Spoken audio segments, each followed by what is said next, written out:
They are powerful images, these massive lines stretching for miles at COVID testing sites from Texas to California and Florida, as more than a dozen states face major testing problems more than 6 months into the pandemic. I've always said testing is somewhat overrated because what happens after somebody takes a test? What's going on there? I don't think you need that kind of testing and that much testing. It could be the testing's frankly overrated. Maybe it is overrated, but whatever they start yelling, we want more, we want more. You know, they always say we want more because they don't want to give you credit. Then we do more and they say we want more.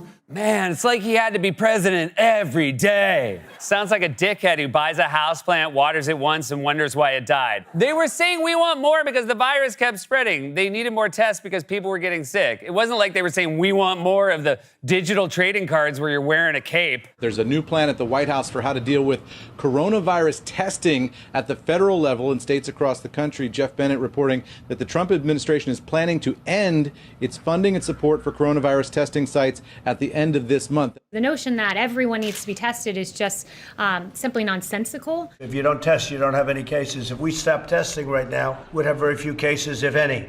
By having more tests, we find more cases. Therefore, we test, we're going to have more cases. By having more cases, it sounds bad. We have more cases than anybody in the world. But why? Because we do more testing. When you test, you have a case.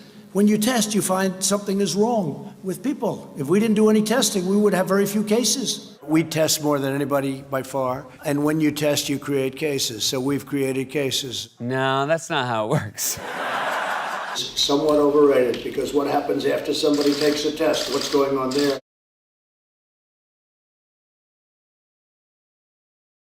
What do you mean, what's going on there? It's not some big mystery, Columbo. People were quarantining, contact tracing, seeking medical care. I know you weren't doing that since you were basically a typhoid Gary who would hold super spreader events at the White House, and then when you yourself got COVID, took a joyride in an SUV like you were an off-brand pope.